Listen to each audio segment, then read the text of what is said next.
ইউনূস সাহেব সময় থাকতে সাবধান হয়ে যান। আমরা অনেকেই সম্মান করি, আন্তর্জাতিক খ্যাতিমান, ওইটা দিয়ে কোনো কাম হবে না। আরে ভাই, নন ইস্যু কতগুলো সামনে কেন আনেন? দরকার আছে এগুলোর? কার ছবি থাকলো আর কার ছবি গেল?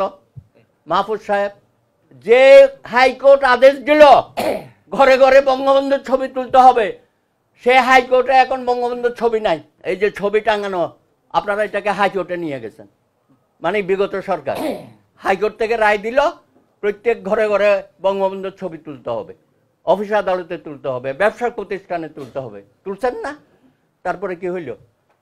যে হাইকোর্ট আদেশ দিল ঘরে ঘরে বঙ্গবন্ধুর ছবি তুলতে হবে, সে হাইকোর্টে এখন বঙ্গবন্ধুর ছবি নাই। যারা রায় দিয়েছে আপিল কোর্টে, 1 নম্বর কোর্টে গিয়ে দেখবেন বঙ্গবন্ধু নাই, হারিয়ে গেছে। সমস্ত জেলা আদালতে বঙ্গবন্ধু নাই, হারিয়ে গেছে। হাইকোর্টের সমস্ত এজলাসে গিয়ে বঙ্গবন্ধুকে খুঁজে পাবেন না। তো রায় নিয়ে তো করেছেন, এখন কোথায় গেছে বঙ্গবন্ধু? বঙ্গবন্ধুর একটা ভাস্কর্য বানাইছে ভিতরে ইনার গার্ডেনে। আমাদের বিচারপতিরা প্রায় কারণে অকারণে সেখানে মিটিং করতো। কারা করতো? শপথবদ্ধ রাজনীতিবিদ আমাদের বিচারপতিরা। ভাই কোথায় গেছেন আপনারা? এখন কোথায় গেছেন শপথবদ্ধ রাজনীতিবিদ?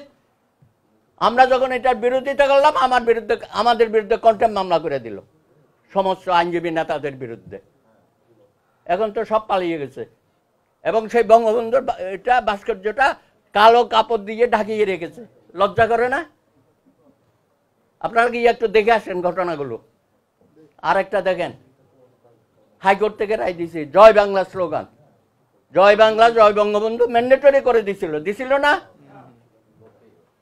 আরে এখন যারা রায় দিছিল, এখন দেখি তাদের মুখ থেকে জয় বাংলা জয় বঙ্গবন্ধু বের হয় না।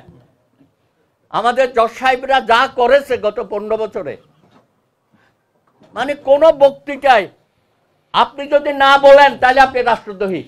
কোন বক্তৃতায় না বলেন তাহলে আপনি রাষ্ট্রদ্রোহী। আর এখন যারা রায় দিয়েছিল ওরা তো পালাইছে, আর নিজেরাও এখন আর বলে না।